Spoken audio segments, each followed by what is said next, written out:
Hi. It doesn't matter how long a person does Aikido, in my opinion, we get asked questions from other Aikidoka. Many of the questions are the same, year in, year out, because new people come in and they want to know the same questions as those before them. But occasionally we'll get one that surprises us. I haven't been asked that before. What a great question. And in some conversations, in some of my Zoom conversations I have with one-to-one Aikidokas or several groups, I suddenly realise that I'm talking from many years of experience, and when I first started Aikido, we had, life was different. It wasn't the speed it's going now. We didn't have mobile phones. We didn't have internet. Almost sounds prehistoric talking about it now. But we didn't have this media, Facebook, Twitter, TikTok, so it goes on. But what we do have then and now is the worry in our minds, the daily stresses and strains of family, work, just life in general. And I was trying to think back that when bringing up a young family and running a business, I still had all the stresses and strains.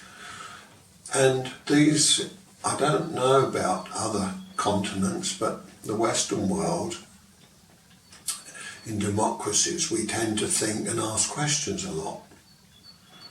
And then we start asking questions of ourselves in our own head. One question I was asked was about the feet positions in Aikido.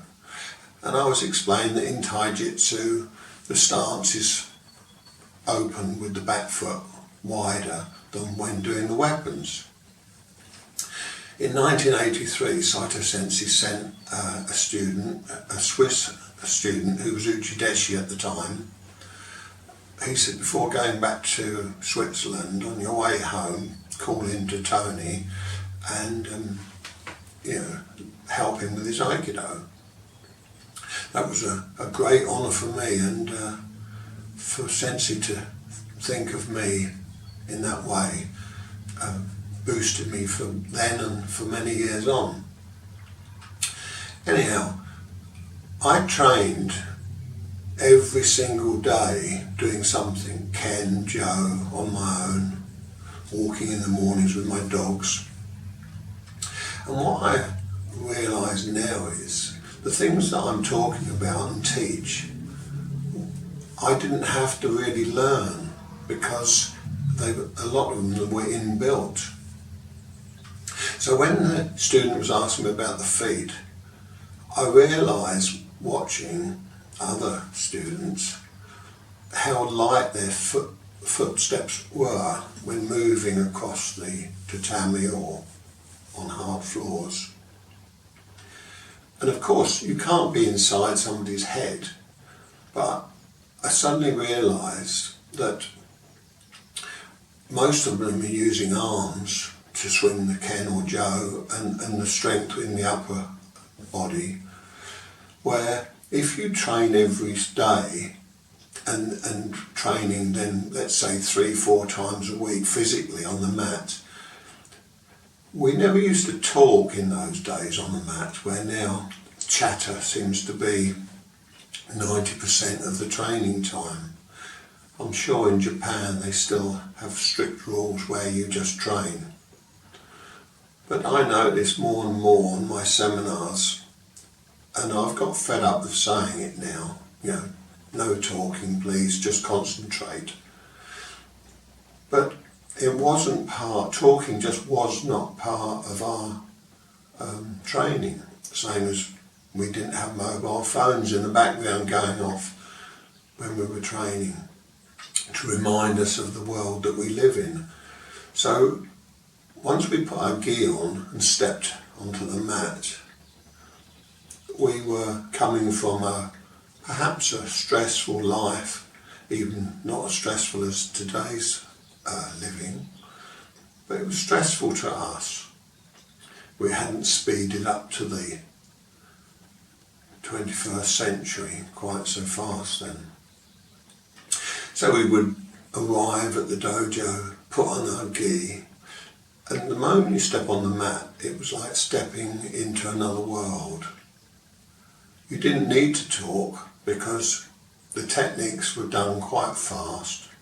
We used to do 4 of each, 2 on one side, 2 on the other, then our partner would do it. And at the pace it was done, you only had time to breathe because it was more cardiovascular than technical.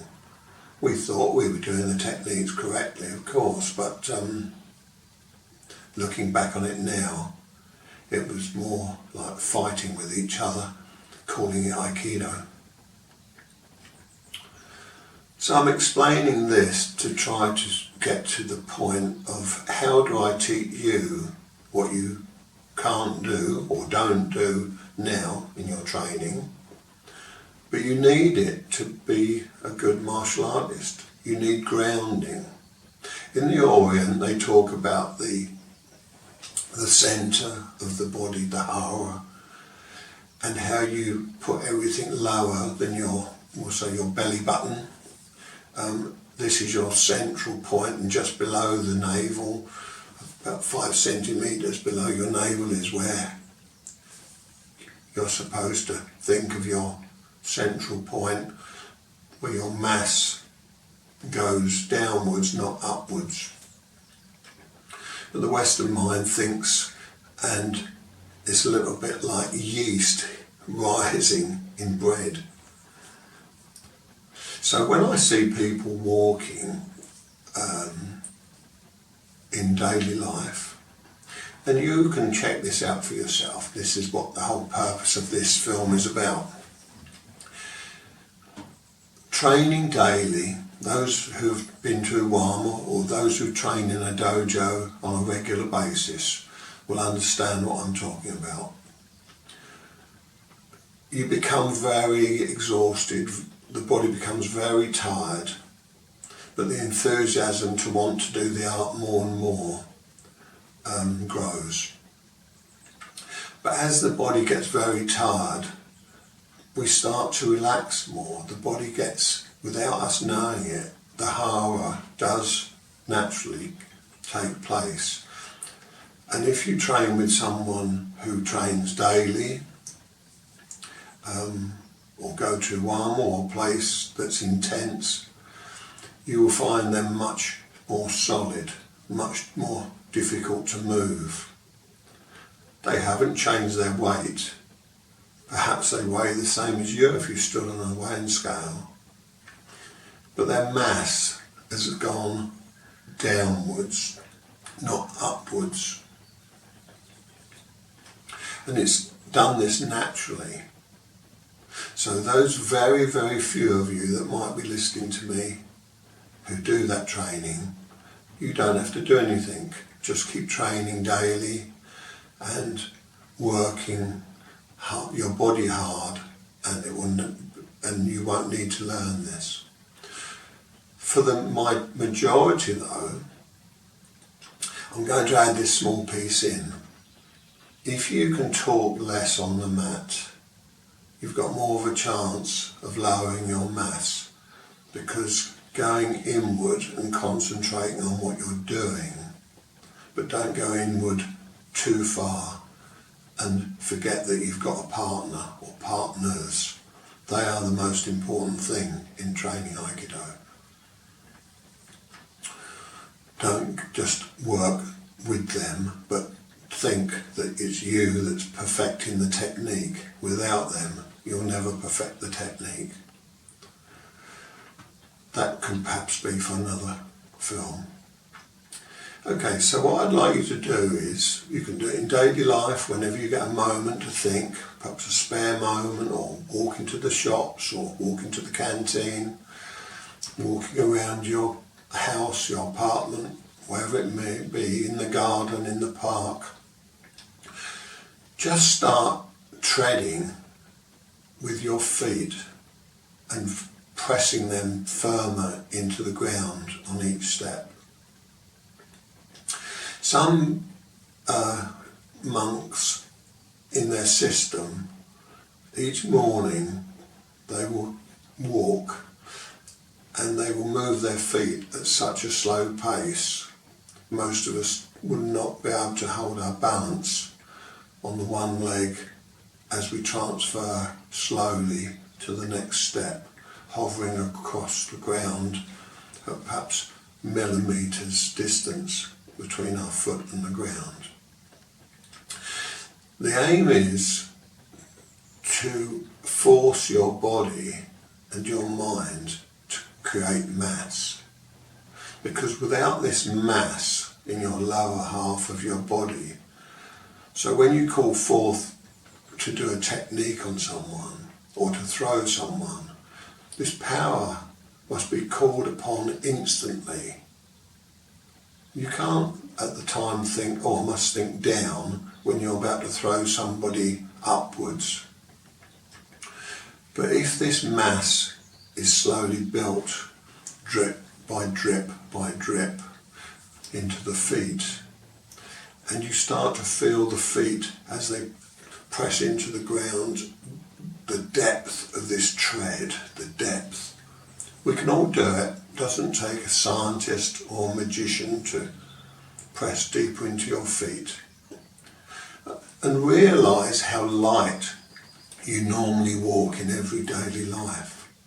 You know, try the moment, you can either put me on pause, or if it's burning in your head to try it, or try it after this film.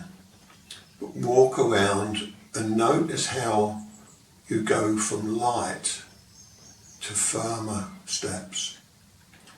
These firmer steps, you're going to, if you're not training daily, you will have to keep applying, the same as any other Aikido technique. You must do it regular until your steps become almost like elephant steps, placing all that power, all that weight, all that mass down into the ground. Starting from the feet, it should rise up, not starting from the head, thinking of all your worries and your concerns and even techniques, and trying to push that down from the head through the body. It's almost an impossible task, because, you know, we've got these big shoulders, we've got a torso that's bulky. It's very difficult to feel any sensation going through the body. But you can feel it through the feet.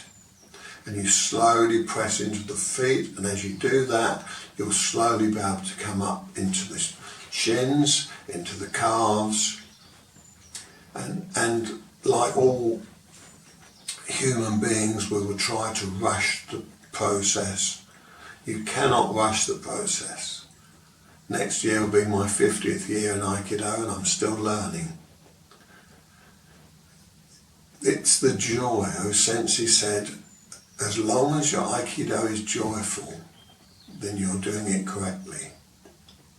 But we need challenges. Of course we need challenges, but make this challenge an enjoyable one. And each time you do it, you will find the mass under your feet comes quicker. At first you might have to keep pressing down each one, and then perhaps after a few attempts, the first press will be much more powerful than a few days or weeks before. And this means that you're training the body memory to react to the thought memory. Okay. So I hope this helps you. It's a very important part of your Aikido structure. Don't worry about, oh, if I get too heavy, will I be able to move? Yes, you will.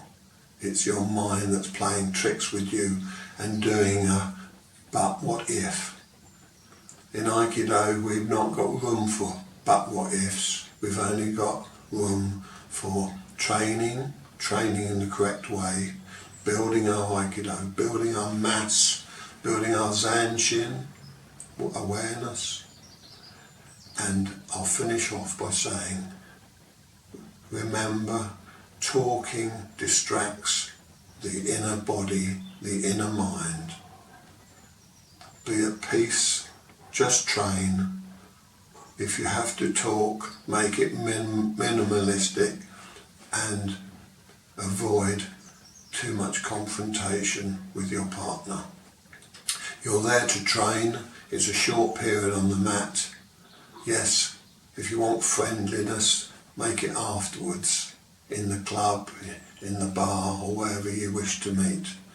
But the tatami is for hard training, physical, mental, enjoyable. Thank you for listening.